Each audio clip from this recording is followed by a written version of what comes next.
So let's talk about a major shift in how we create, well, pretty much everything we watch. We are right in the middle of an AI video arms race, and you've got two giants leading the charge, Google with its professional tool, Veo, and OpenAI with its social-focused app, Sora. And believe me, this isn't just about some fancy new tech. It's about completely changing the definition of what it even means to be a filmmaker. Just think about that question for a second, because this is no longer some what-if scenario from a sci-fi movie.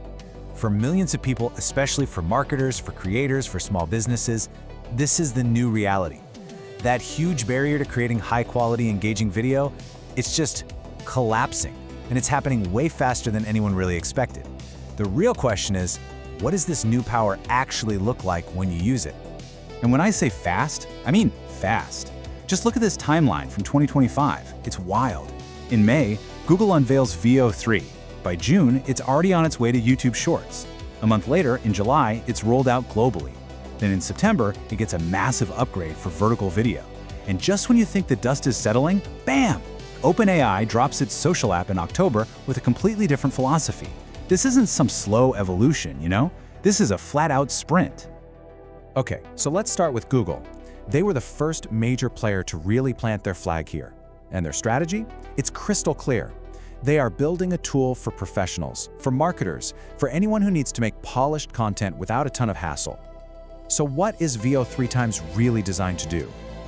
Well, it's kind of like a creative suite in a box. You can generate video and audio just from a text prompt, sure, but you can also do other cool things like animate a still photo, pop on custom text overlays, and even guide the AI with a really detailed script. And with those recent upgrades for vertical video and 1080p, it's obvious Google is aiming squarely at the world of social media advertising.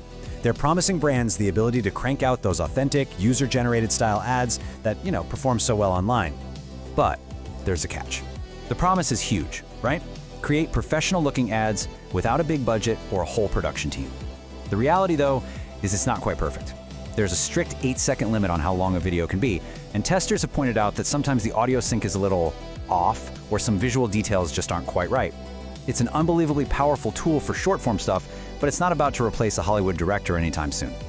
And for those people who need even more control, Google has an answer for that too. It's a separate tool called Flow. Think of it as the pro-level editing suite that works with Veo.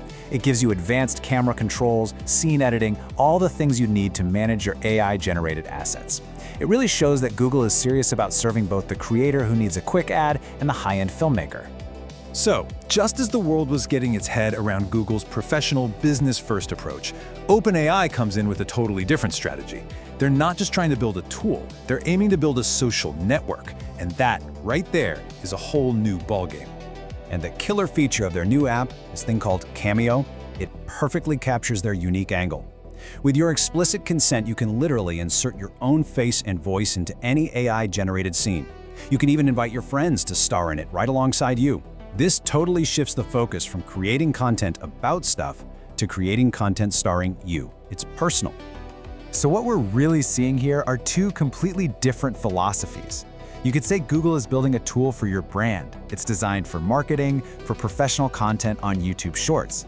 But OpenAI, they're building a toy for your friend group. It's all about remixing, collaboration, and that viral personal stuff you'd see on TikTok.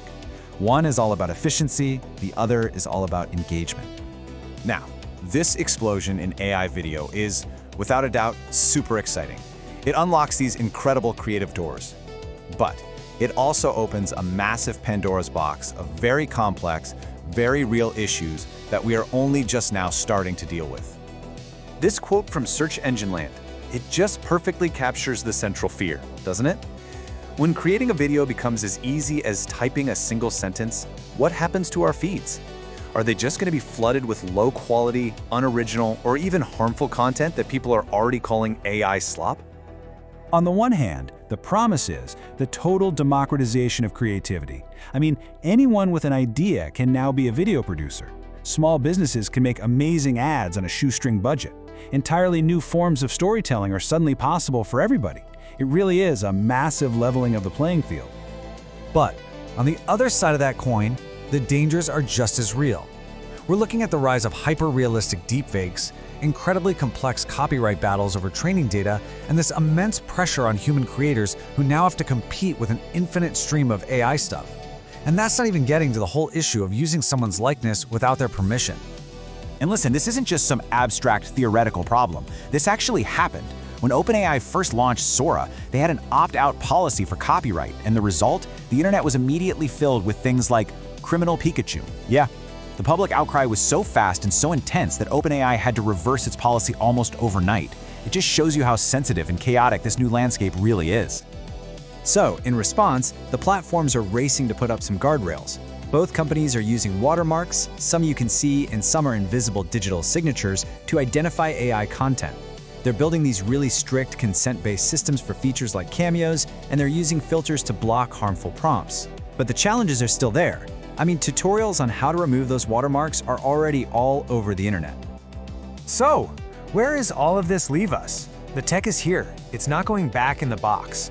The generative video era has officially begun, and it is forcing us to ask some really fundamental questions about content, about reality, and about creativity itself. And that brings us to what might be the single most important takeaway. The whole conversation has shifted. It's no longer a question of if AI is going to be part of our visual world, it's here. The question now is how. How are we going to build the social norms, the regulations, and honestly, the critical thinking skills to navigate a world where a stunningly realistic video can be created from a simple line of text? And that really leads us to the final and maybe the most important question of all. These tools, they're becoming like mirrors, right? Capable of reflecting our world and our imaginations with unbelievable fidelity. As this technology gets more and more powerful, the most interesting question isn't going to be about the tech itself. It's going to be about us. What stories will we choose to tell with it? What worlds will we ask it to build? That is the real frontier.